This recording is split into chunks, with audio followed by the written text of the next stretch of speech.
What's good, y'all? It is Sean P. the Bluff God. Hey! And we back again. Why my phone going crazy? What up? What up? What up with it?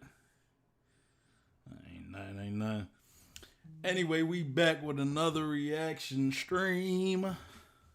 And today, we will be reacting to YouTube content creator Ohara. Not to get it confused with Arthur, the Library of Ohara, the other YouTuber that I react to, that I've been doing these weekly reactions to his big old mega theory. This is a different YouTube content creator, just Ohara. That's all it is. That's all it is. And today we will be reacting to his video named Usopp Will Far Surpass His Limits on Elbaf. Now, I haven't really I haven't looked at the video at all. This was sent to me by a subscriber, the most loyal subscriber, Cube. Shout out to Cube. He sent this to me, I want to say yesterday in the Discord, and so we're going to react to it today. But before I get into that, make sure you hit that like button. Show your boys some love. And if you haven't already, subscribe. I am doing a giveaway at 50 subscribers, and we are almost there. We're almost there, people. So just, yeah. Help this channel. We going, one lucky subscriber will, or not one, two lucky subscribers will be getting Straw Hat Jolly Roger, such as the one behind me, as well as follow me on Instagram, Twitter, on my Facebook page. And also, if you're looking for a One Piece community to be a part of, then join the Discord and or the Facebook group. Links will be in the description box. And so, yeah, so we'll be doing this video. The link to the original video will be in the description box as well. So make sure you go to his page, give him a like, and, go check out his other content. Perhaps subscribe, you know what I'm saying? So, yeah, so got that all out of the way. Let's get into the actual video. All right. So while I'm at it, let me like the video as well, because if I'm gonna react to it, I might as well show him, some love and like the video as well. What up, Cube? Cube in the building. Cube is in the building. He said, "Let's go." What's up, guys? What's up, guy? But yeah, let's get into this Usopp theory. I'm assuming it might be a power up. I don't know. Maybe it's a power up. Maybe he just get brave all of a sudden. But I do believe that, if we are indeed going to Elbaf, I believe that this is going to be an arc that's going to really benefit Usopp most. Out of all the Straw Hats, I think it's probably going to benefit Usopp the most. I could see it possibly benefiting Robin to a degree because, if there's a poneglyph, she might, not more so benefiting, but, we'll get to see Robin find another poneglyph. Maybe some other world history that we might get in Elbaf that might need Robin to decipher. I'm not too sure, but I could see Usopp, Robin, because we already got foreshadowed with Usopp back in, I'm trying to think that one island. It was that island where the two giants were fighting. It was, what were the giants' name? Brogy, and I know one of them was named Brogy, and the other one, I forgot his name.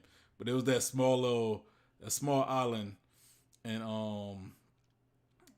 I know Q probably remembers, so I'm pretty sure he'll help me out in the chat.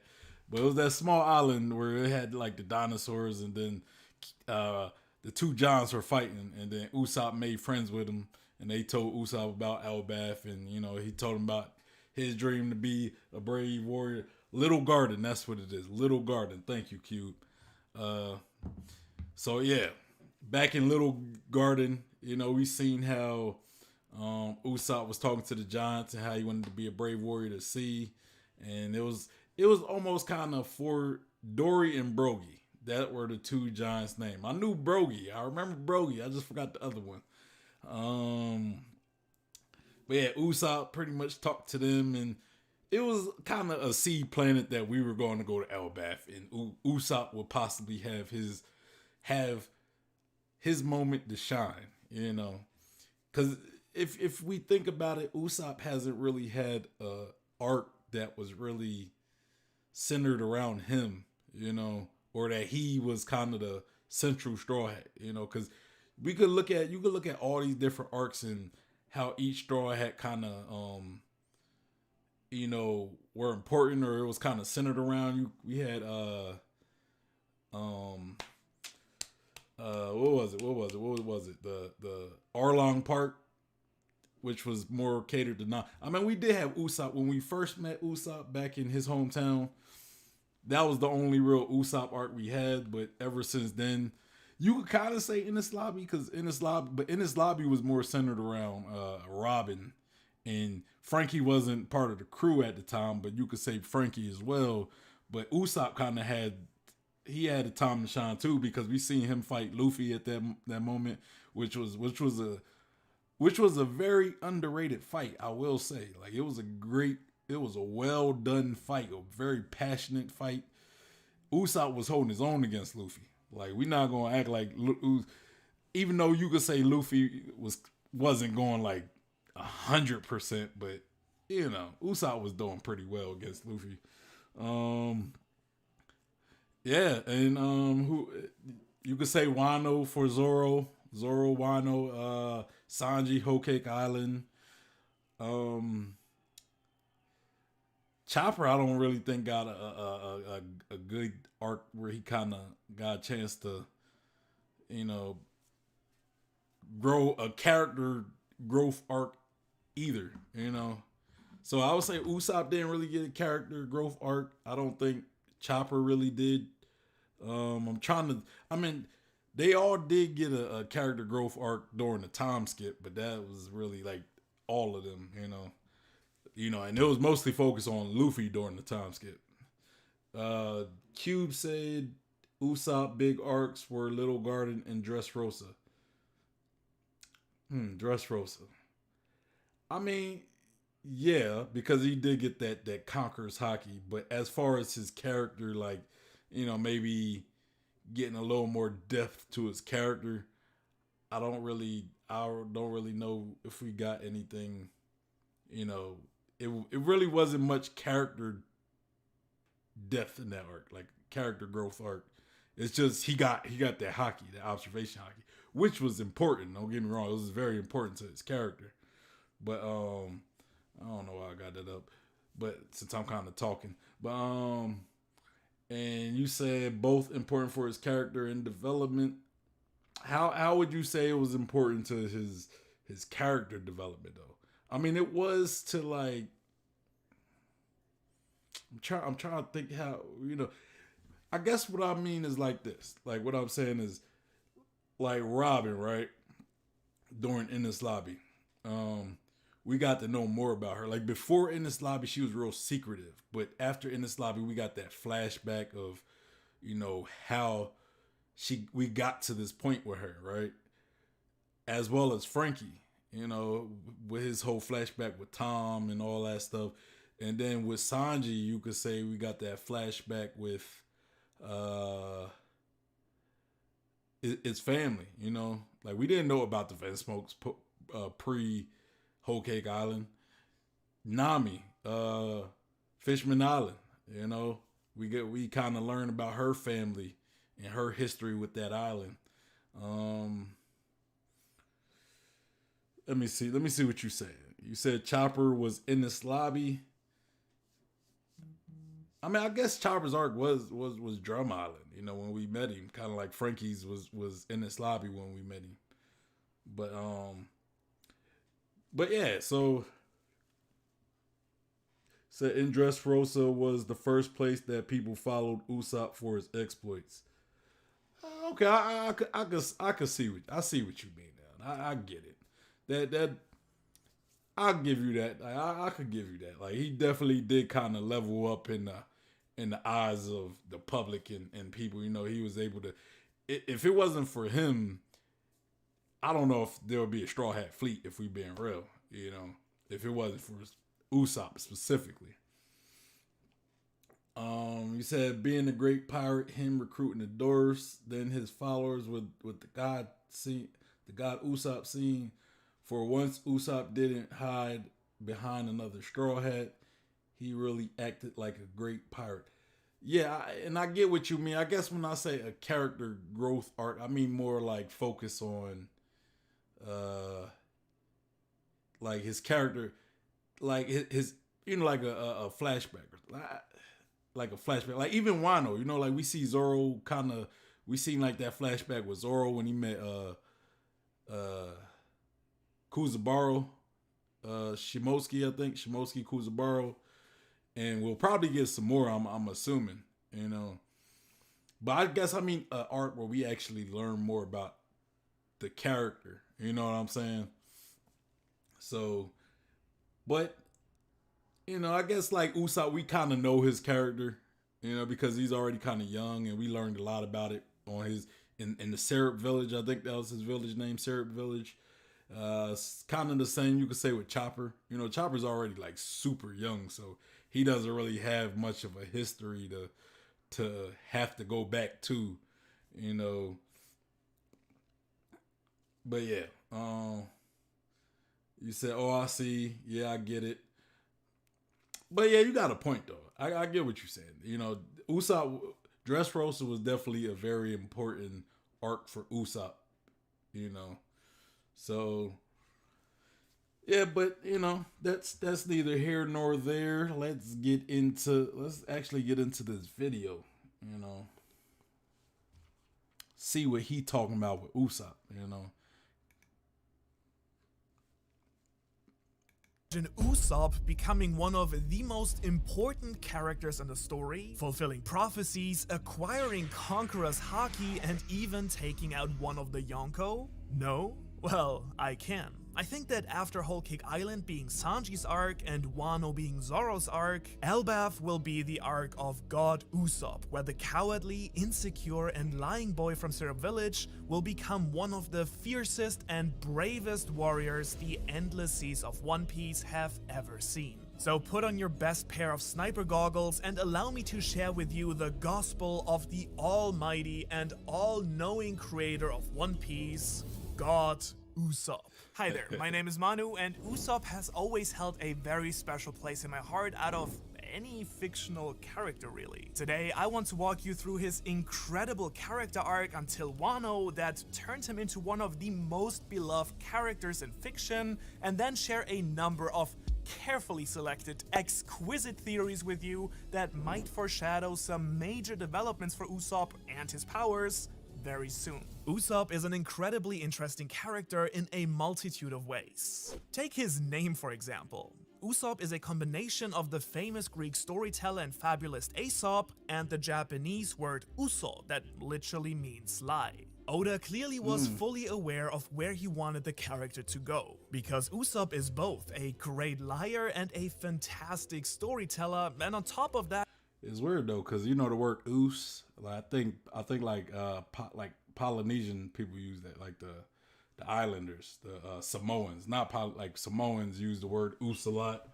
Kind of like bro almost. Like, what up, oos? Like anybody who familiar with like WWE or whatever, like wrestling, you got the Usos and Roman Reigns and you know like that family. They call each other oos. Let me continue. He is by far the most quote-unquote normal member in a crew of absolute monsters, which made it super easy for me to relate to his experience traveling with the Straw Hats. I was incredibly impressed how well established these fundamental traits were at Syrup Village, where we first get to meet Usopp. Immediately, you and I know that this is someone who craves attention above anything else. He lies and exaggerates to any and everyone he meets just to have people notice him.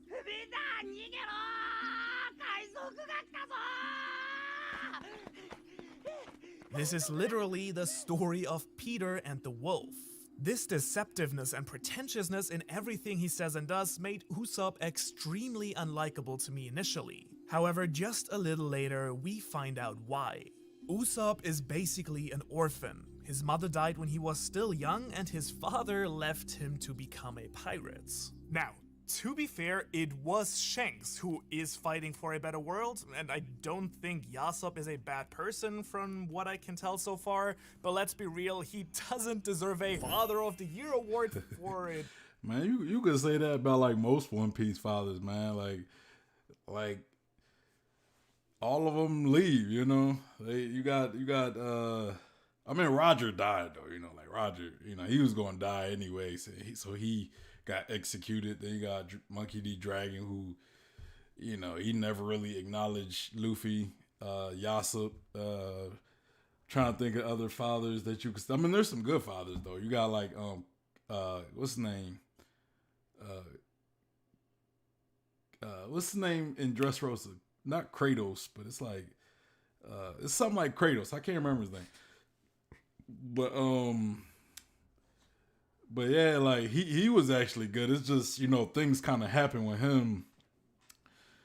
I would say Garp was probably a good dad to Dragon, but you know, Dragon kind of went his own route. So he took care of his grandson as a father almost, and he fathered Ace as well. And then you got Sabo's dad, he was an asshole. You said Garp is the worst. I wouldn't say he was the worst now. I mean, the man took care of his. I mean, he left him. He did leave Luffy with some bandits though. That wasn't like the smartest thing to do, is leave your grandson with a group of bandits. But he knew what he was doing. Like, he knew that they wasn't going to do nothing to Luffy, and he came back and he trained Luffy. If it wasn't for Garp, Luffy wouldn't be as tough as he is. Like, I credit Garp for making Luffy as tough as he is. You know, because Garp was super. He prepared Luffy for the world at the end of the day, and to me, that's better than what Dragon did for Luffy. Dragon ain't do nothing for Luffy. You know, neither did Usopp do anything for Usopp. And then what about Zoro's dad? Even though we don't really know much about his family. Then you got the Vinsmoke, Judge Vinsmoke. I mean, in Judge's defense, he did take care of his kids. It's just Sanji you know, he was just kind of nasty with Sanji because he looked at Sanji as a failure. And it's hard to say the other Straw Hats, their fathers, because, you know, we don't really know much about their parents other than we know Nico Robin.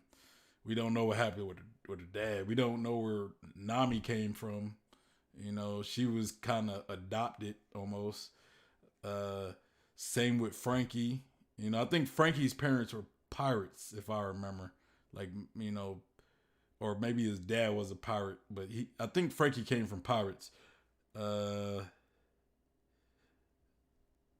He said, Cube said he took care of Luffy like if he was going to participate in the Hunger Games. But look, you gotta think of it like Luffy ain't Garp's son, you know. So Garp had his own responsibilities. You know what I'm saying? He was more so. He kind of got stuck with Luffy because Dragon wasn't in Luffy's life. So it was like, what, was he supposed to abandon Luffy? He was like, but at the same time, he had responsibilities, so he did what he could. You know, I'm not saying Garp was perfect. In no way am I saying Garp was perfect, but he was at least there, and he did the best that he knew how to do. You know, and he also, you could say he prepared Luffy for the nasty world that is One Piece. You know, he made Luffy as tough as he is. But you said I take that back. Judge Vinsmoke was actually pretty bad. Yeah, of course. I'm trying to think of other people, but you could probably say Chopper's dad. You know, like once Chopper ate that devil fruit, his family just kind of disowned him. Even though they were a bunch of reindeer, they kind of looked at him as like he was weird. Like, man, go ahead somewhere, man. Like, you ain't one of us no more. Go ahead. Let's continue. either. In my eyes, this left Usopp with two choices: resent his father for leaving, or, as he did in the end, glorifying him for it. After all, why would he leave his only kid behind if he wasn't a legendary pirate with very important work to do? This really hits home hard when you realize that it's probably exactly this insecure. Cube said that scene where we met Garp and Luffy talks about his training, and we see a 9-year-old Luffy being thrown in the shit. Wasn't he like thrown in like some ditch or something? Like then Garp also like throwing him down a ditch or something. I feel like that happened.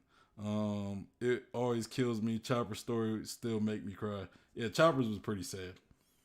Chopper's story was pretty sad. Yeah, we don't know much about Jinbei Brooks' parents. I mean, we don't really know anything about Zoro's parents.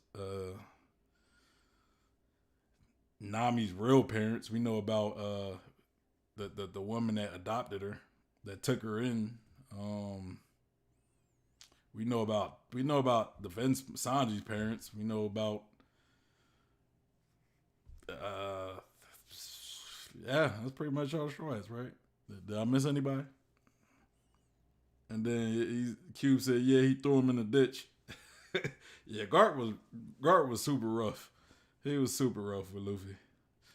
Insecurity about being left behind that led to Usopp's chronic lying in the first place. He lies about being a great and powerful pirate, having had many adventures just like his father, because he feels like he could never truly be this person in reality. Instead, he sees himself as weak, insecure, and worthless. Inarguably his worst side. Keep that in mind for Water 7. At the same time, however, I love that we also get introduced to the best in Usopp. On the sickbeds of his dying mother and of his friend Kaya, he also fabricates stories.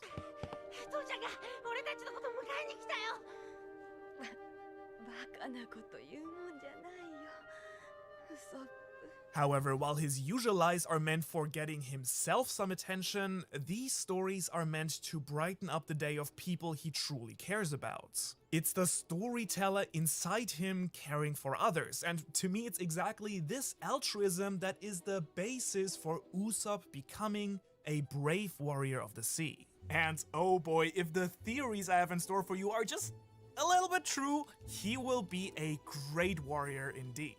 It's during his fight with Chu on Arlong Park that he finds this dream.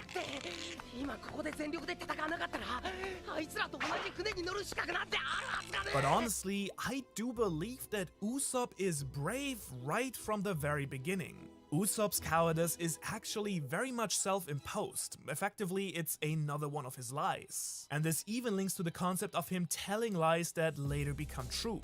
Usopp's self-doubt acts as what is called a self-fulfilling prophecy. Even though he's often scared, in the end he always decides to stay, fight, and do the right thing. He has shown time and time again that when it really counts, he's undeniably brave, proud, and honorable.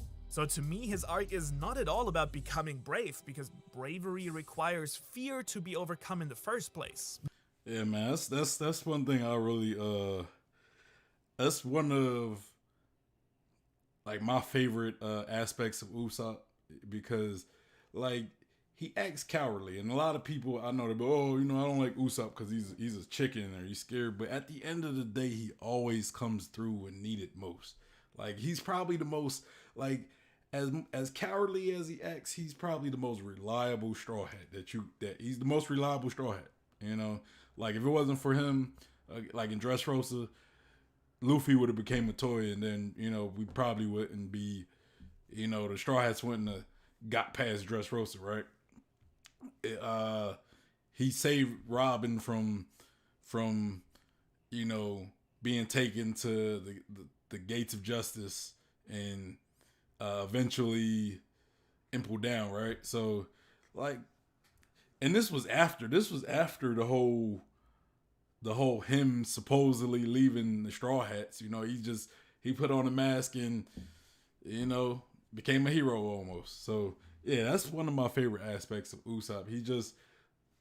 He acts cowardly. I mean, you could say he is cowardly, but he he always ends up overcoming that fear to move forward and ultimately prevail in the end. So like, you gotta give it up to his character, because you know that at the end of the day, I feel as though most people could strive to be like Usopp. Like it's natural to it's like Ohara said earlier in the video, and I just realized this is Arthur. Like I guess it's a different channel he got. I thought they were two separate, but I'm pretty sure it's Arthur. But like Usopp and maybe like Nami are like the most relatable characters as far as like being normal, right? So that's one thing most humans, most normal people could relate to with Luffy, or not Luffy, Usopp, right? And then the fact that he's cowardly, you know. Now not everybody is cowardly, but everybody do usually have a level of fear to them in certain aspects, right? Certain aspects in life. Like you might be afraid to approach women. You might be afraid to try something new. You know, you may be afraid to take risk, but at the end of the day, you know, one thing we could learn from Usopp is to overcome that fear and move forward, you know, accomplish the goal. So, you know, I think Usopp really teaches a very valuable lesson, like in real life, you know, more so than any other Straw Hat, because he doesn't have any special. I mean, I guess now you can say he got special powers because he got hockey and everything, but he's not like superhuman or anything. Even though he can't even lift 10 tons, so I guess he is super. Nah, I'm joking about that, but yeah. So let me check the chat. He said for Usopp and Nami's defense, the rest of the crew have no sense of when to back out. That's true. That's true. And sometimes fear is something that can actually save your life. Don't go try being like Luffy. You're not Luffy. Like in real life, I know a lot of y'all might want to be like Luffy, but don't go try to be like Luffy and gumma punch somebody, because you could get hurt, possibly worse. So don't try to be brave like Luffy and go running off danger all the time. You know, be smart. Be Usopp. Be Usopp. I ain't saying be Usopp. Don't be cowardly, but you know, be more closer to Usopp. Q said they are compared to crazy people. Obviously, they seem more cowardly. Yeah. They are two separate. I think they don't have the same voice. Just have both Ohara and I'm pretty sure they're the same guy, man. Like, if you go back, look at my Arthur Library of Ohara videos,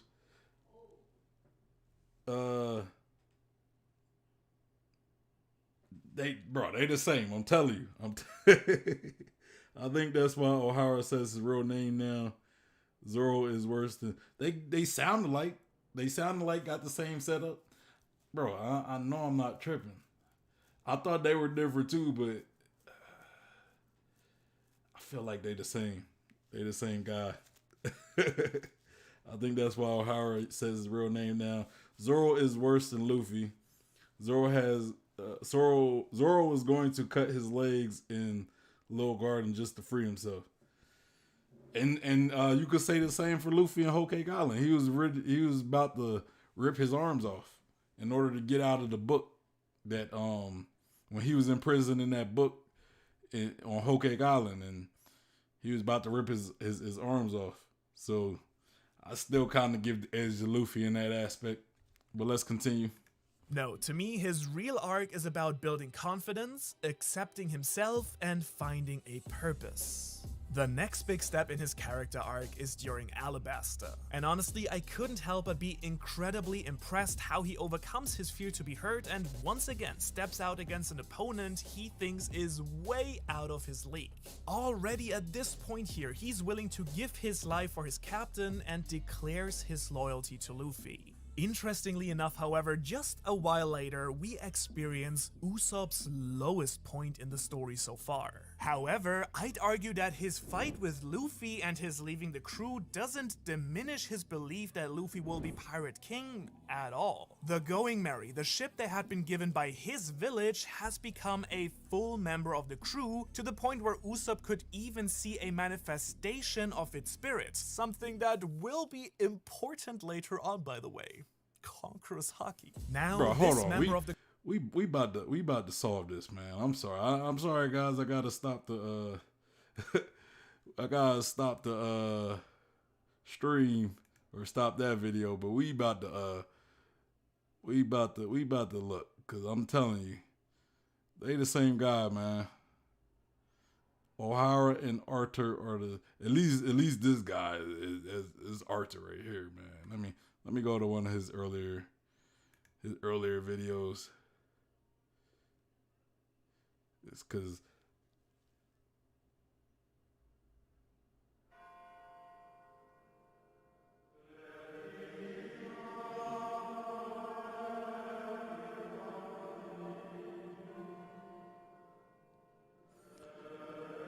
man, hold on, man. I'm trying. One Piece is one of the Okay, yeah, you're right. They do sound different, but oh, you know what it is? You you right, man. You right. Like, I'm thinking of I seen one of his videos and I thought I might have been thinking of watching a different. Yeah, you're right. They are different. My bad. I thought I was like, man, I know because I've been watching all these Arthur videos and I remember seeing him and and I was like, bro, they the same guy. Why people telling me they different? But yeah. My bad. We gonna continue we back to the main event, y'all. My bad. will be important later on, by the way.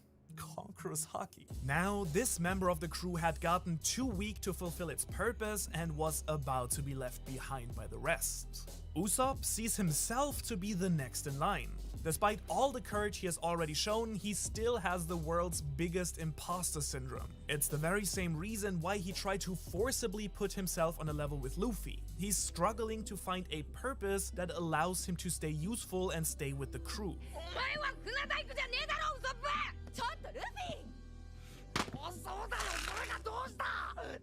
At this point, Usopp is the only one that doesn't have a fixed role in the crew yet. He isn't recognized as the sniper yet at this point. Only during Enies Lobby does he come back as Sogeking, a representation of everything Usopp thinks he wants to be. He hides behind a mask that allows him to slip into a more confident— Hold on. So he's saying, so what Ohara is sitting here telling me, that Usopp and the Sogeking are both the same person. That BS right there. BS.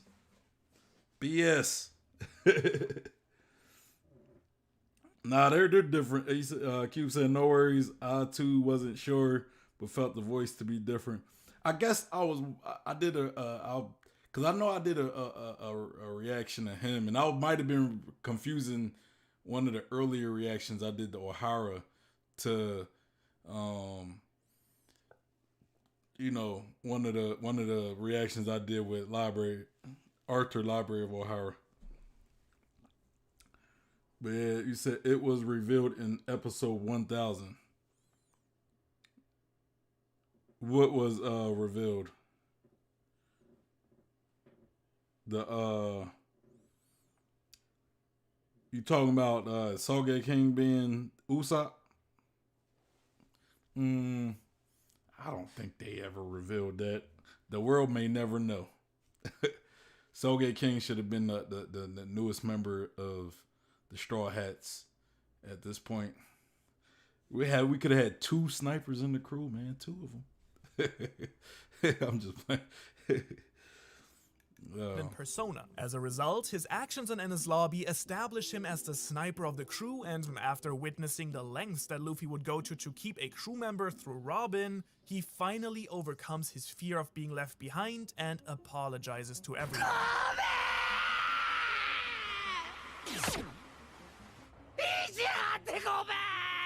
Thriller Bark, however, proves to us how insecure Usopp still is, even under the mask of Sogeking, all while once again taking down a strong opponent. I was very positively surprised to see then that Dressrosa, out of all places, was Usopp's biggest moment of character development yet. The Tontada have put all their hopes into Usopp, thinking that their hero Usolando will come and help them. The stress for Usopp in this arc has been building up steadily, and in the end he just couldn't handle the pressure of the responsibility he had brought onto himself with his own lies, so he runs away. Unfortunately, Usopp represents one of the main themes of Dressrosa here: deception. All this time, Doflamingo had been deceiving the Tontada, and Usopp was essentially doing the same thing. However, in the end, their cries finally reach Usopp. Without Sogeking to hide behind, he finally accepts himself as a true and strong member of the Straw Hat crew.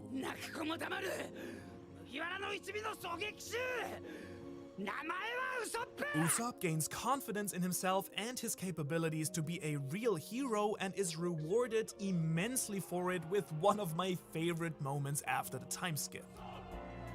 Bro, that was... As a result, Bro, that was a goated moment right there. Cube said Saj King's identity. I don't remember that part. I'll have to watch episode 1000 again just to catch it. Because right now the only part I'm thinking with Usopp was when he shot that bomb and it said episode 1000. I remember that part. But yeah, man, that was such a goated moment right there, especially for Usopp. You know, man, my boy went from just Usopp to he went from Usopp to God Usopp, man. So if you ever wanna see a human, a mortal, become a god, you gotta watch Dressrosa. Even though I don't like that arc, I ain't gonna lie, I don't. Dressrosa is probably one of my least favorite anime arcs. I'm not gonna say I don't like the art, but as far as watching it weekly in the anime, oh my goodness, that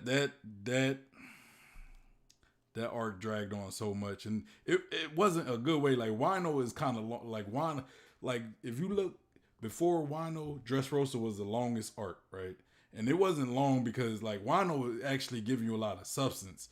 Dressrosa just had like a lot of still shots, a lot of filler that just wasn't really didn't really add anything to the story. Like Wano has a lot of filler as well, but the filler actually adds to the story. Like the moment where we see Zoro, he's walking down, like this was like the beginning of Wano. We see Zoro kind of walking down the street and then he gets arrested, right? That wasn't in the manga. You know, that part wasn't in the manga. But we actually see, like from the manga, when we was reintroduced to Zoro, I think he was at his execution where he had to do the seppuku, right? So, but the anime actually kind of shows you how he got to that point. Like the filler in the anime actually shows you how he got to that point. And there's a lot of other filler that the anime has done, but it's doing it in a way where it's kind of filling a lot of holes that the manga didn't go cover. You know what I'm saying? And I think personally, I like that. I think that's good filler. Like a lot of people look at filler and they act like it's a bad thing, but filler is when used right, filler could be a good thing. You know, and I think Wano has been showing that because the manga, when Oda actually, you know, releases the manga, a lot of stuff Oda kind of been glossing over, right? Like we see these fights, they happen real quick, but then the anime actually stretches out the fight and gives us more context to the fight. Like that's what filler should do. Filler should give more context to things that the manga didn't really give context to.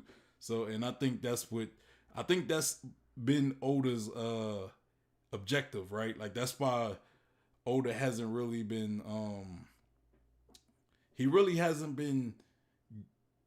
he's been leaving a lot of holes in certain parts, right? Like we'll see something like, yo, what happened? Like how did we get to this point, right? But then the anime goes back and they fill in that point, like how we got to that point, that's good filler. You know, that's what filler should be.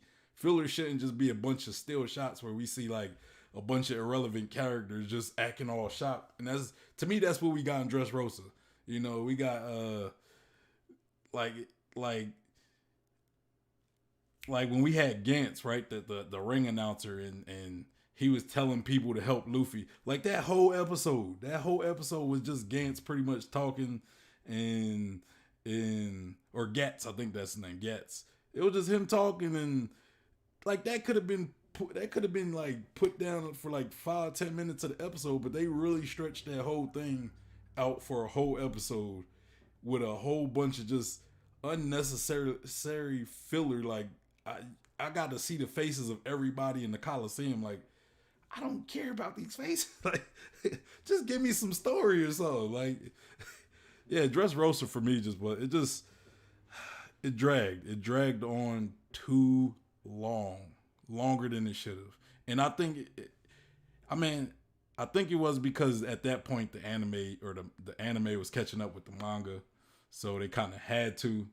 But I think in a sense it hindered what should have been a great arc. And I didn't read Dressrosa because I actually caught up to the anime in Dressrosa, and then I started following the manga. I think around Zoe, or at the end of Dressrosa, I started following the manga.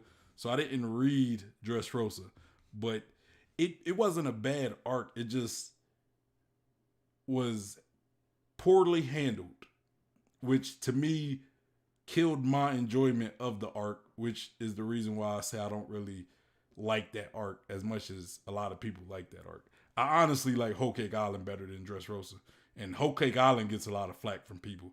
Like, I hear a lot of people complain about Whole Cake Island, about how like the whole Big Mom situation was dragged on, and it was. I'm not gonna lie about that, but it was still, to me, handled way better, and the pacing was still better than Dressrosa, in my opinion.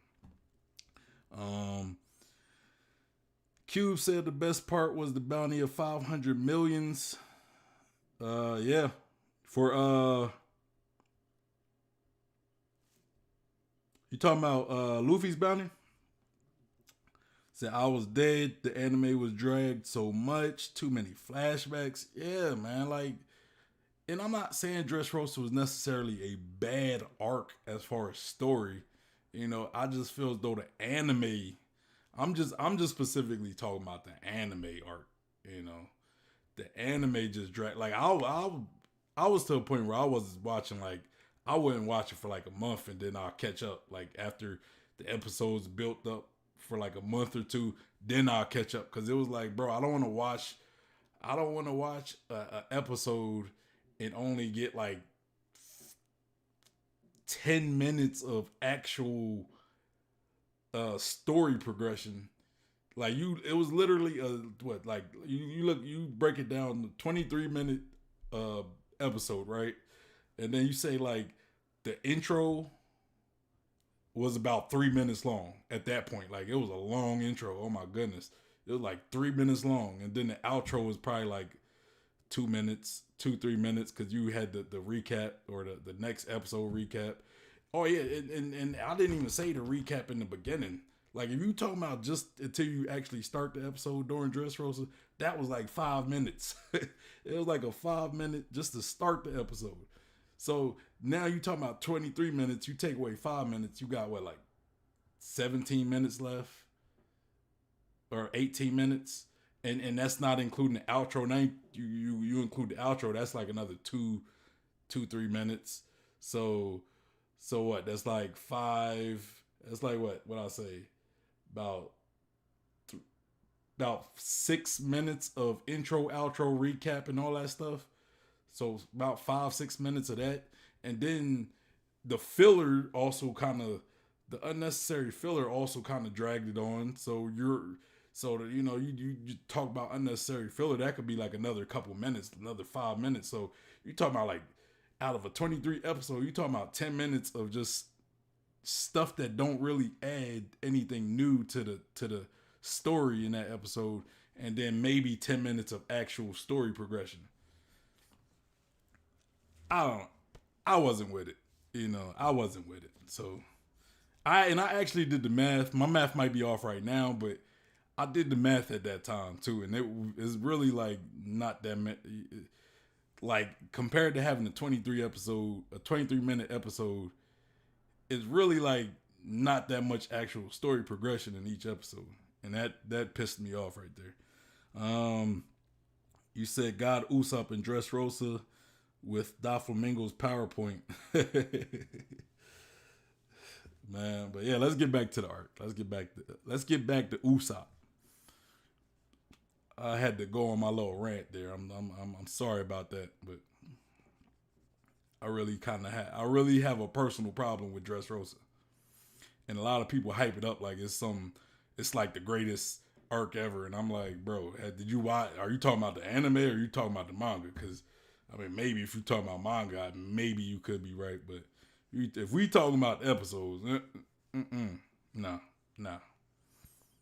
Usopp we see in Wano is the most confident but also most competent version of him we have ever seen, turning the tides wherever he appears. So, now that I want to move on to Usopp's future in the story, what's important to know is that Usopp keeps fulfilling many of his major lies, one after another, becoming more and more the hero he aspires and I guess fantasized as a kid to be. As always, everything from here on out is speculation based on my previous analysis, but I'm really excited about all of these possibilities. And as you probably already suspected, Elbaf will be the basis for all of these theories. Elbaf, spelled backwards after all, is fable, and it'll be the most important. Bro, I swear I just realized that right before you said that. I was looking, because when you said Elbaf and he had there, I was like, if you look at it backwards, it spells fable. And then he says it. I'm like, man, I'm on the money today. Said Dressrosa manga was great. The anime really did not live up to it. Yeah, and it was like, and if you look at some of the actual the artwork, it was like there was a lot of bad like artwork in that art. Now, don't get me wrong, it has some great moments too. I'm not taking away some of the like Gear 4, like the Gear 4 introduction. Whoo, that was fire right there. I ain't gonna lie. That was Gear 4 intro when he started just waxing Doflamingo. That was fire right there. You know. But like some of like Doflamingo's like when he had his awakening and he was like doing his awakening abilities, some of that was kind of ugly artistically, you know. And I don't, you know, and I know One Piece kind of has like, you know, it has like silly, like a silly art style, but I just think some of the animation, you know, some of the worst animation I've probably seen in One Piece came from Dressrosa, is what I'm saying. You know, I'm not saying the ugliest, but I'm saying some of the ugliest I've seen. Like they really had to cut costs in Dressrosa, I think. You know, but it also did have some great animation, some great art style as well. You know, it was a mixed bag, I'll say. Arc for our storytelling fable master yet. Throughout the story, Usopp has forged relationships with all the giants that he's met. First, on Little Garden with Dory and Broggy that inspire him to become like the giant warriors, enforcing his dream and promising to go to Elbaf. On Enies Lobby, he frees Oimo and Kashi from their bonds to the world government, perfectly reciting the giants' weapons and techniques.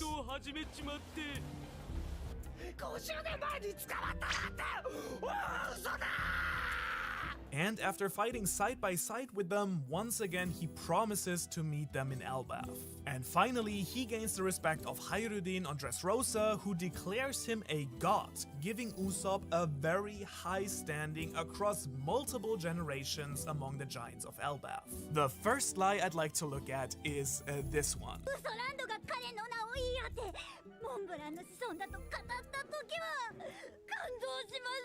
As I've discussed in my big One Piece theory, Noland is actually one of the most Yeah, that's the theory that that's a good theory right there. I did a reaction to that theory, the One Piece theory right there. Right. we had like the point of the theory was that left eye, right? The left eye, the skull. I mean, from our side, it's on the right, but it's the skull's left eye.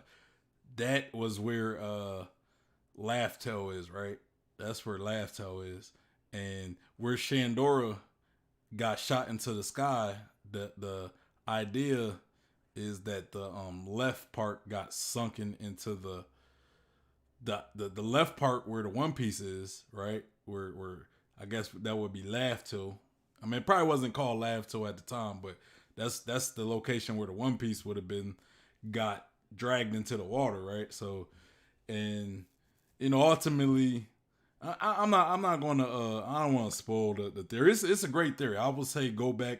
You can watch my reaction to it, or you could go watch his reaction to it. I don't have the link at the moment, but it is a very good theory. I really enjoyed that theory.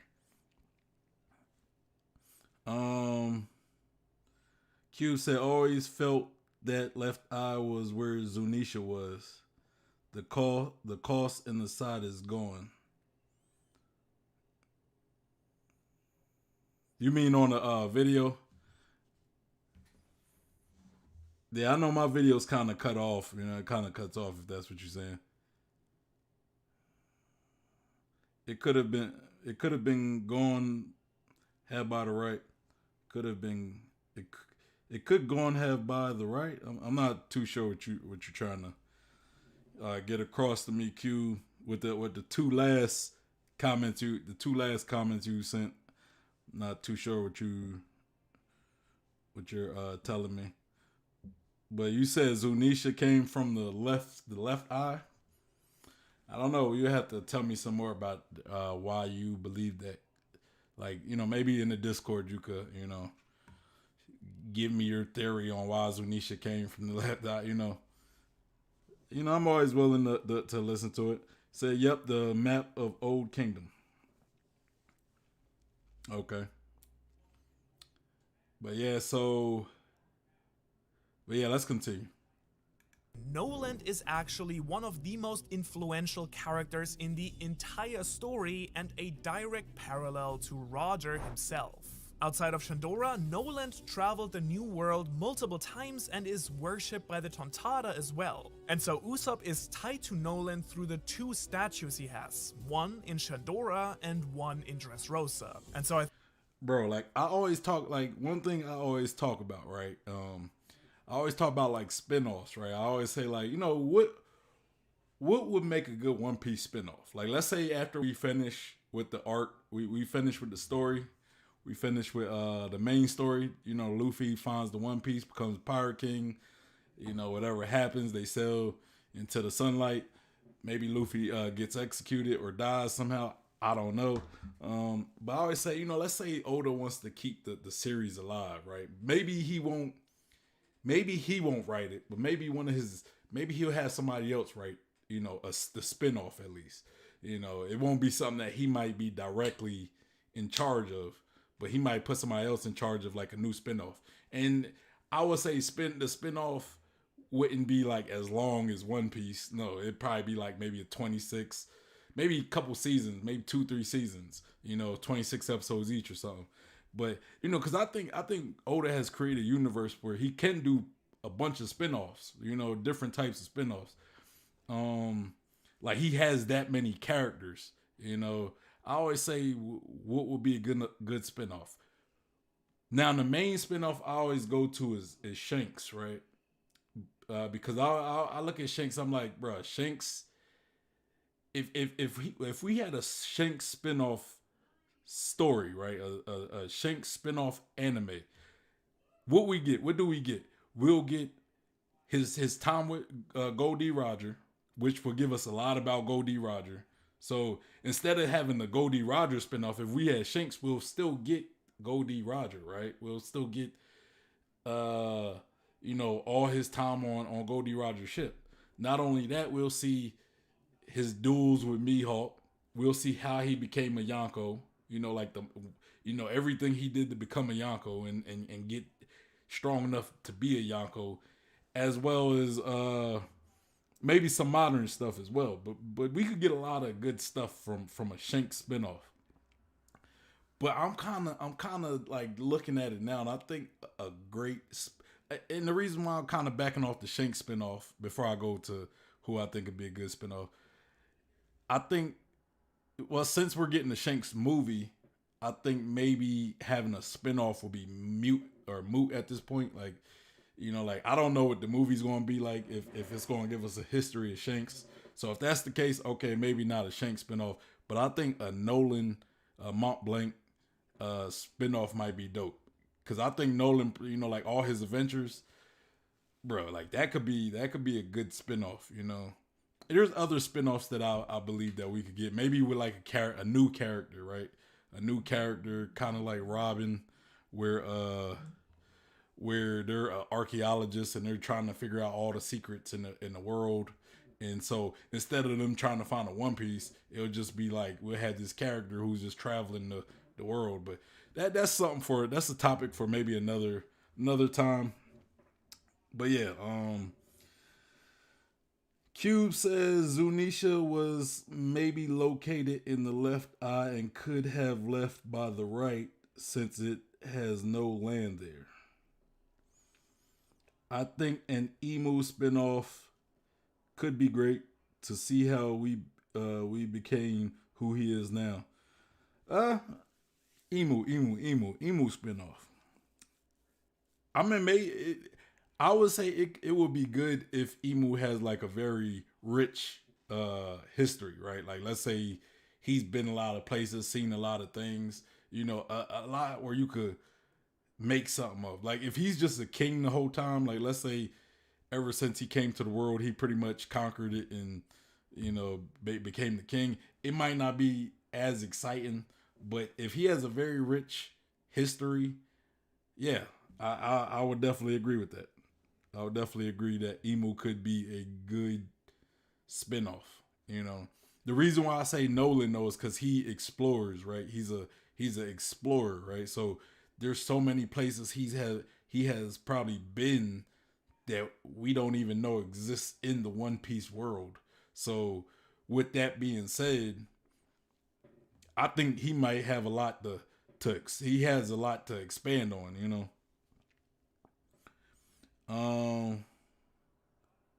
There's a 800 lifespan if he's indeed immortal. The manga can show so much. I mean, yeah, that's if he is indeed immortal. But like, even if he has a long lifespan, like, what if he just been sitting on the throne the whole time? That might not be exciting to watch a guy who just been, around 800 years, but been king most of the time and he ain't really done nothing. I mean, unless it's like a one season, maybe how he rose to power. Yeah, it could be interesting. Again, I think there's plenty of spinoffs that could happen from One Piece. Like you could do plenty of spinoffs. You could take characters that we might have kind of glossed over in the story, like Nolan, because like we didn't really. Nolan was only relevant for the Jaya and Skypiea arc, but outside of that, we didn't really see much of his adventures or nothing. Maybe Robin. I think Robin could be an interesting one. Like before she became a Straw Hat, because she's a archaeologist. She's a historian. Like she probably traveled a lot to different places to learn a lot about the world. So I think Robin could be interesting, or somebody like Robin maybe. Like you could give us a new character who's maybe got inspired from Robin. And all these spinoffs, they don't have to be about the One Piece. They don't have to be about trying to be the Pirate King or nothing. That's what would make it new and fresh. Because we don't want to have to relive trying to get the One Piece again. Like Luffy, we see Luffy about to die. And he's like, hey man, I hit the One Piece in this one spot, so y'all go find it. Like I left the One Piece back in Laugh Tale, so y'all go find it now. But yeah, Cube said the manga can show so much, but Nolan could be interesting. Dragon or Garp could be interesting. I agree with Dragon and Garp. Especially probably Dragon, but Garp, like maybe his rise to being the hero of the Marines. Either one, honestly, like, I'll give you that. I definitely agree with Dragon and Garp. Both of them, you know. But let's continue. I think it would make a lot of sense for Nolan to also have been to Elbaf. One very popular idea is that Usopp will defeat Loki, the current ruler of Elbaf, which would fit Usopp's character arc perfectly, by the way. A great reference to David versus Goliath, a legend in which the small David defeats the giant Goliath with a slingshot. And I don't find it too far-fetched to theorize that Usopp might find out about his relationship to Nolan here as well. If this were true, this could have some major implications for Usopp. It is quite possible that Nolan, just like Roger, was one of the people who inherited Joy Boy's will while failing to keep the promises they made. Other characters that might fall into this line are Binks and Nika, and the Sun God was actually mentioned the very first time during Nolan's flashback. That snake. And as you know, Usopp has also earned the status of a god. And so if this were true, it would actually not be Luffy, but Usopp who would be the inheritor of Joy Boy's will and setting him up as the liberator of the giants. Now, I do... Bruh, what if... that would be one of the biggest curveballs right there, to have Luffy or Usopp be the inheritor of Joy Boy. Or what if Usopp be the Pirate King? Like, what if he's the one that's destined to be the Pirate King? That would be such a curve right there. That'd be ridiculous, though. I do still think that Luffy is Joy Boy, but I did find this line of thought very entertaining, and even if Usopp was just a descendant of Nolan, that would already be pretty awesome in itself. Next, let's look at something that has been hinted at a lot throughout the story. Usopp getting Conqueror's Haki. Yes, you've heard me right, I'm suggesting that the Usopp, our Usopp, might unlock what only Luffy and Zoro have within the crew so far. So how does the... That would make sense though, you know, and because you look at Conqueror's Haki, right? Conqueror's Haki, I look at people who are like king worthy, you know what I'm saying? Like Luffy, his aspirations is to be the pirate king. You know, Zoro. Now, Zoro isn't trying to be like the sword king, but he's trying to be the greatest swordsman. Like, he's trying to be the best swordsman in the world, right? So that is like the title of being the top, right? Being the king almost. So Usopp, you know, is like the sniper king. You know, by the end of the series, he'll probably be the best sniper in the world, right? So if he's the best sniper in the world, or the sniper king, kind of like the Sage King, which is the sniper king as well. I mean, it would make sense for Usopp to possibly get Conqueror's Haki. You know, going for something, you know, aiming to be the best sniper, you know. So, and then you got Sanjay, who would be the cook king. Shout out to Q for that. I seen somebody else say that about Sanji too, like right after you told me about it, like him being the cooking. You said Conqueror Haki is that the will of a king. There are different types of kings, so it makes sense. Exactly. And that's exactly what I mean. You know, like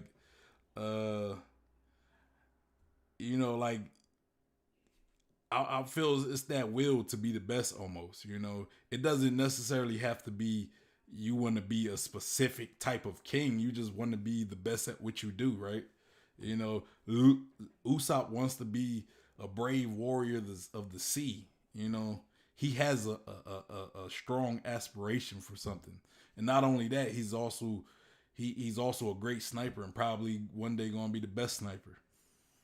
So, you know, I know he always hones, you know, he's always trying to get better at sniping, even though it's kind of hard to get better at sniping when you're pretty accurate all the time. You know, even earlier in the series, the man could hit almost anything if he wanted.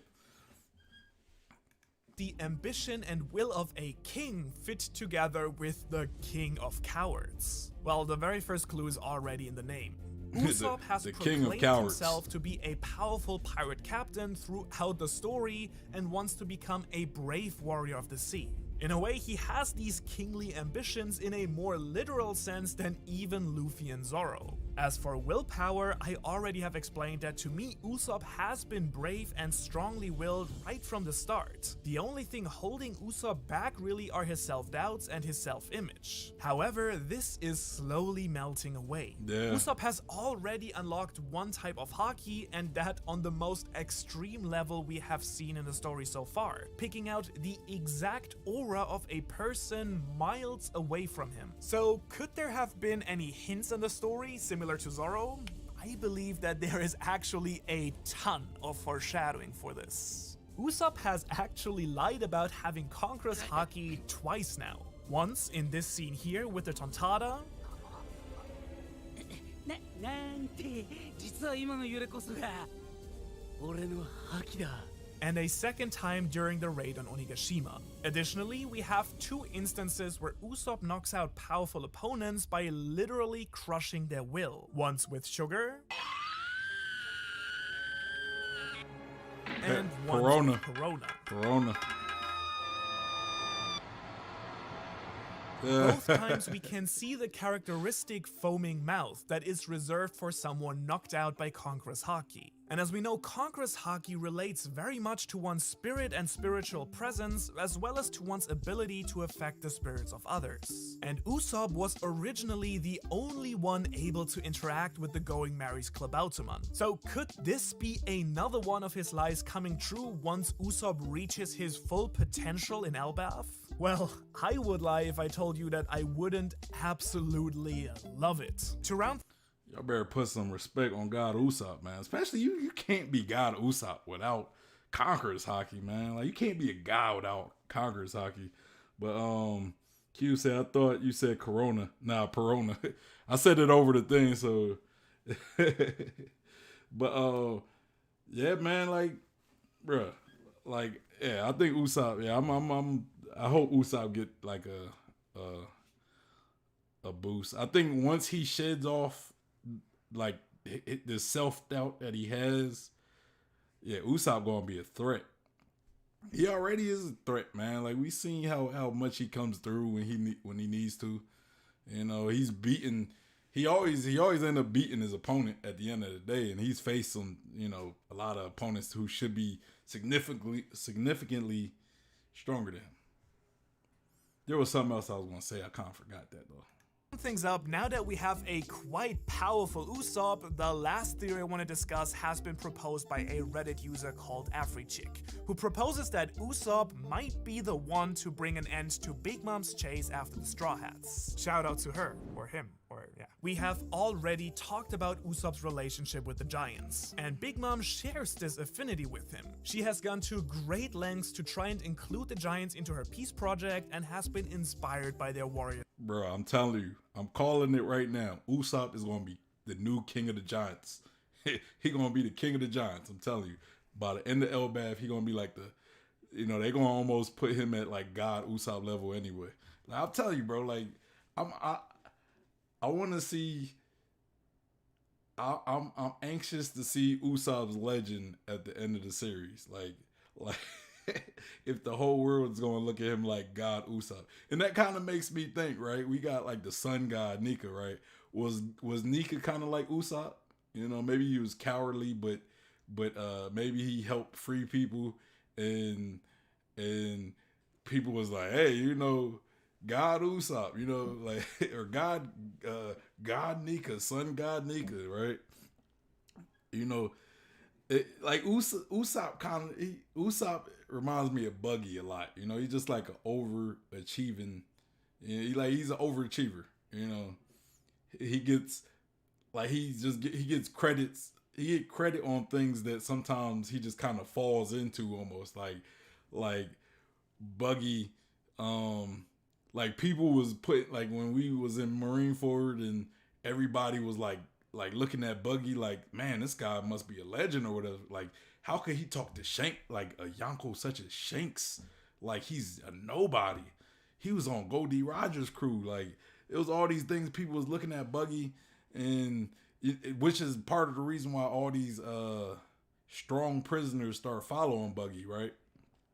And then when they started following Buggy, that forced the world government to become to make Buggy a warlord, even though Buggy to them wasn't that strong, or like Buggy's not that strong, at least not warlord level. He had subordinates that were strong enough to elevate his status, right? And that's kind of what we see with Usopp. Usopp wins a lot of followers.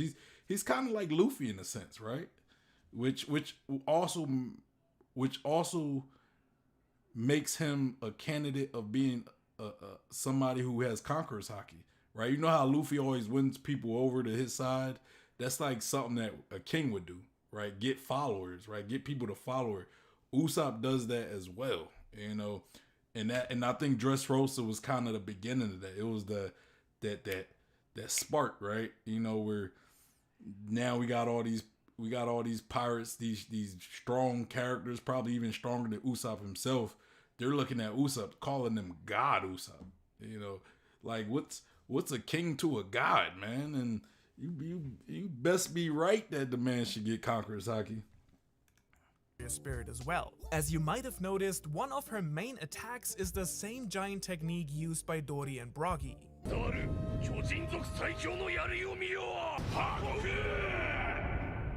She actually uses it 3 times, once on Whole Cake Island, once on the live floor in Onigashima, and once on the rooftop with Kaido. And yet, funnily enough, the only Straw Hat who hasn't experienced this attack yet is Usopp, the man who knows all of Dory's and Broggy's techniques. Both of these character arcs are on a direct collision course for Elbaf, and yet their standing among the giants couldn't be any more different. Big Mom, who is seen as a force of destruction, and Usopp, who has been heralded as a warrior and a god.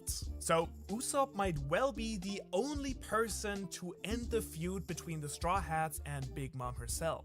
To solidify all this, we're gonna have some shenanigans with the chapter numbers again. You do know I love these, but this time, instead of the wordplays, we'll just rearrange some of the numbers, because Oda does love doing it. For instance, take the first panels of chapter 592 and 925, or 387 and 783. The chapters I want to look at here are chapter 834, titled My Dream, that shows Big Mom talking about her dream to unite all the people and have the giants with her, as well as chapter 483, The End of the Dream, which features Lola out of all people, the daughter who ruined the wedding with Loki.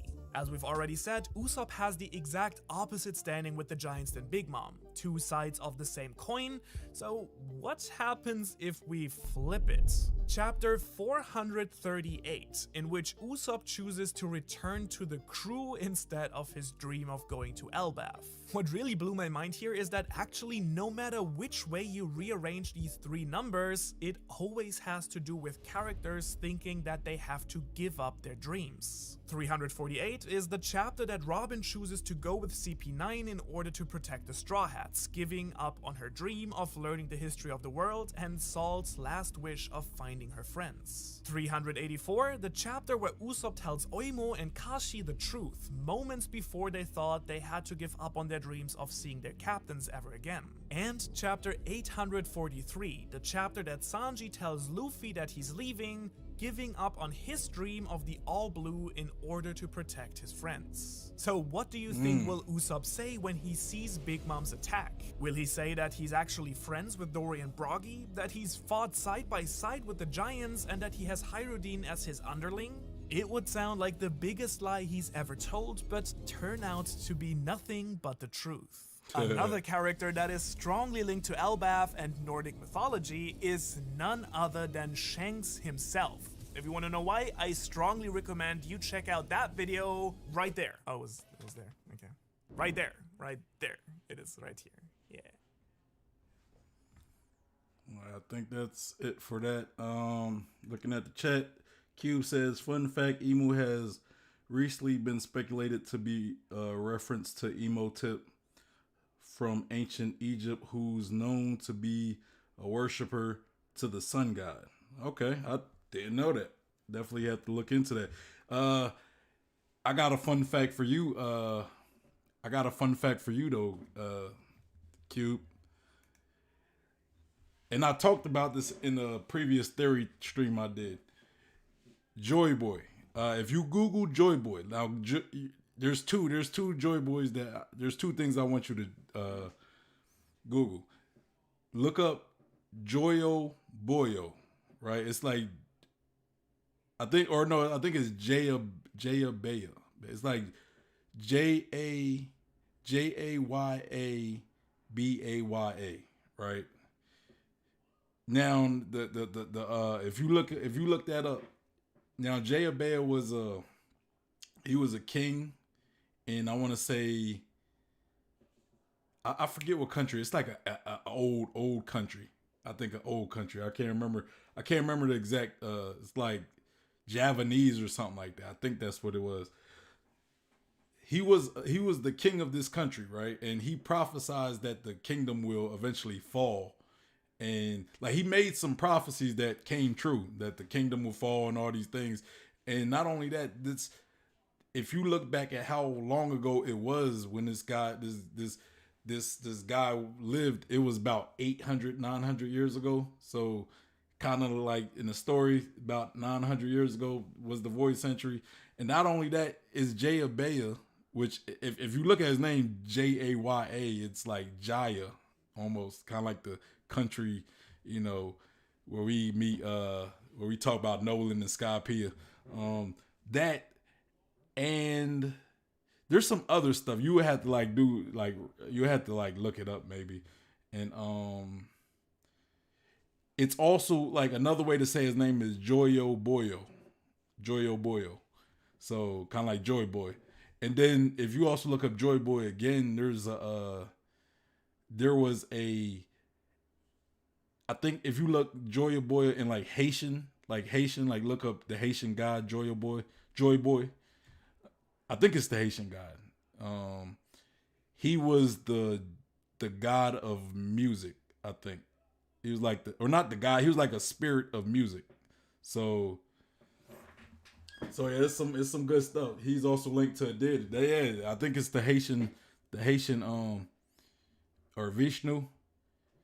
Yeah, and I think Joyo Boyo, I think he was looked at as the as like the incarnation of a god. I think it is Vishnu, I think. An elephant human. I don't remember. I would have to look it up. But I have if you look at my One Piece, I think my first One Piece Reddit reaction, it talks about I talk about that in there. Like that's where they talk about that in that the Javanese king, like about 800, 900 years ago. So it's interesting. It's interesting. I don't want to go too much into it now though. But talking about Joy Boy though, right? Or not Joy Boy, Usopp. Yeah, I do think Usopp is definitely a candidate of Conqueror's Haki. I think when I look at Usopp, I look at somebody who probably has the strongest will in the crew.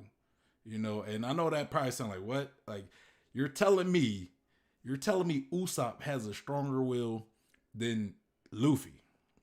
Yeah. Yeah. Why do I say that? Because we know Luffy's character, right? Like he's brave. And I don't really know if it's bravery. He's just not afraid of anything. I don't think it takes a strong will to not be afraid of anything. I think it takes a stronger will I'm not saying Luffy doesn't have a strong will. That's not what I'm saying whatsoever. But the reason why I think Usopp potentially has a stronger will than Luffy, because it takes a strong will to be able to conquer your fears, right? To face things that you're actually afraid of. That takes a stronger will than to face something that you're not afraid of. Even if it's stronger than you, if you're not afraid of it, it doesn't take much willpower to fight it. If you're just a brave person, it doesn't take that much will to fight it. You're not saying Luffy doesn't have a strong will. We all know he does. But for Usopp though, to be able to want to quit, to be able to be afraid but still fight despite your fears, that is a very and still come through and come out on top. that takes a strong-willed individual, you know. But yeah, I definitely agree with the premise that he will get Conqueror's Hockey. You know, I think Usopp already probably has the best. I would say top two forms of observation hockey that we've seen. You know, and I would say the only person I would say is or probably rival him. It's probably Katakuri because he could sense the future. So you know that's a tough sell, right? You know, that's a tough thing to have to challenge somebody who could see a couple seconds into the future. But like Usopp was able to pretty much almost see somebody's spiritual presence. Like he could sense your presence from a distance. But it makes sense because he's a sniper, right? So I feel as though I feel as though hockey in general, especially observation hockey, I believe that it almost molds to the type of person that's dealing with it, right? Like look at Fujitaro, right? Fujitaro's blind, so his observation hockey is going to work a little different than someone like Luffy, who just kind of is almost like a spider sense with Luffy, even though he was able to develop a level of future sight as well, you know. One person I think who is going to have the best observation hockey in the series, which I need to do it. I keep talking about doing the theory video about it, but I might do a stream about it. I don't know, because I don't like doing videos because I don't like editing. You know, I'm not a good editor. You know, I've done some videos, but you know, editing is just not my strong point. So I think Mihawk is probably going to have the best observation hockey in the series. You know, I think that's why he has those eyes. I don't know if he developed those eyes or if maybe he has like, they're like a bloodline type thing, kind of like the Uchiha. You know, maybe his parents had it. Maybe he comes from like a special clan or group of people that it's like a hereditary thing, you know, or seeing how Mihawk is such a spiritual person, kind of like Zoro, maybe it's something like he's so disciplined in his spirituality, because we see Mihawk, he has the cross, he has a little cross on his neck, he has the sword, the Yoru, that's shaped as a cross. He's almost kind of like Dracula almost. It could be like a spiritual awakening type thing, you know, like I don't know, but I think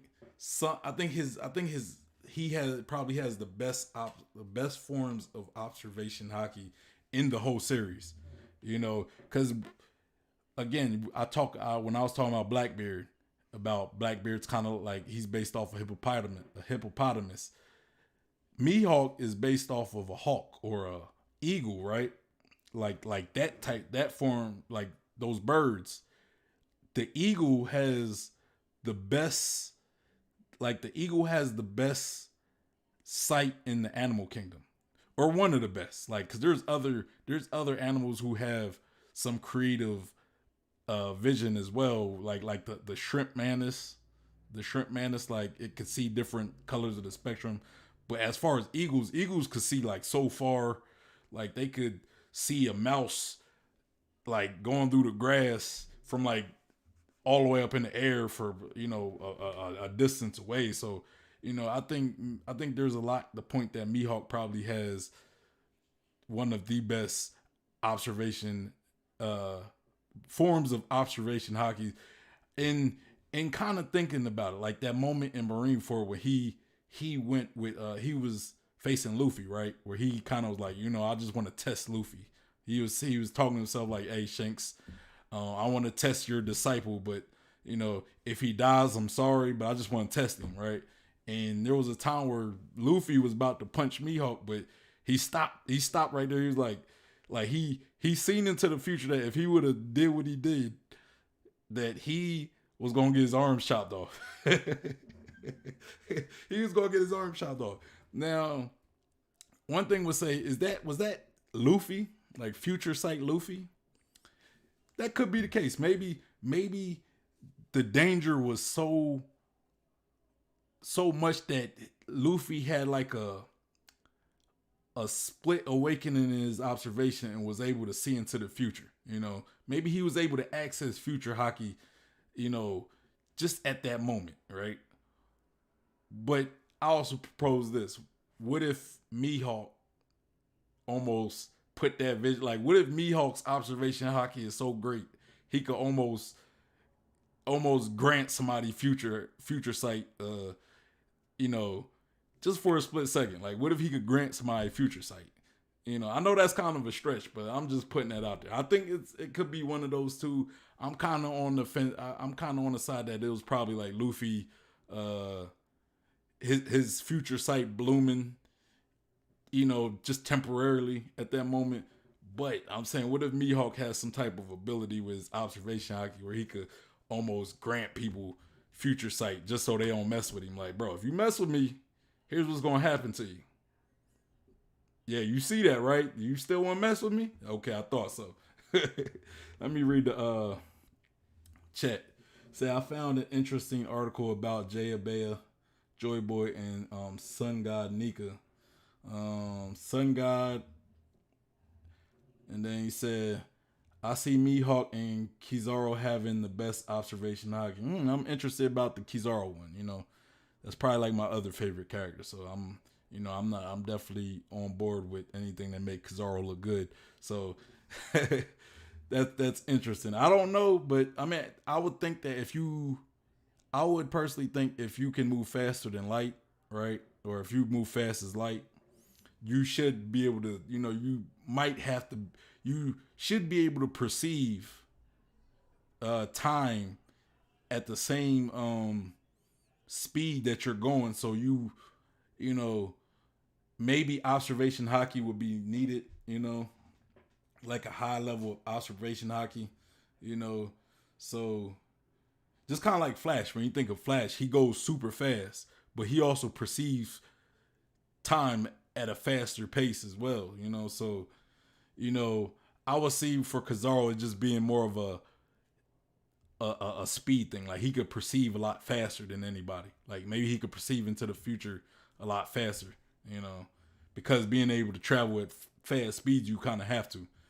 But yeah, feel free to you could message me those articles that you seen about Jayabea and Joy Boy and all that. I might have seen them because I did a little research about it myself. So you can send them to me through the Discord. And maybe we could chat more in the Discord if you want to talk about Kizaru's observation hockey, your thoughts on that. I'll hop on Discord. I might start doing it after these discussions. Hop on Discord with you guys. But yeah. But I'm about to get out of here, guys. Appreciate Cube for interacting, bro. You're always welcome. I always enjoy your conversations. Sent it on Discord. Cool. But yeah, so I thought it was a good video. It was a good video. I'm thinking about doing this. I seen Joy Boy, the YouTube creator Joy Boy. He dropped a video about Zunisha, and I think it's this idea that Zunisha ate a ship, like the ship fruit, like to be a boat, to be a ship or whatever, and he could. It might touch on, because I think I seen him talk about it on Twitter about Zunisha possibly being Pluton. I think I heard Cube say Cube. I think I heard you say something about that. I'm not sure, but he dropped the video today. I might do that one tomorrow. That's probably going to be tomorrow's video. So yeah. But anyway, it's your boy Sean P, the Bluff God. Hey. And make sure you like the video if you haven't already. Subscribe if you ain't subscribed already. Follow me on Instagram, Twitter, my Facebook page. Also, join the One Piece Discord and the One Piece Facebook group. Links all in the description, as well as the link to this original video. So make sure you make sure, yeah, it was Elitz. Okay, it was Elitz. But make sure you go to the video and go like the video. If you like the video, go to his page, like the video, maybe give him a subscribe. He makes great content as well. Anyway, I'm out of here. Cube says see you. See you later. I'm out of here. Peace.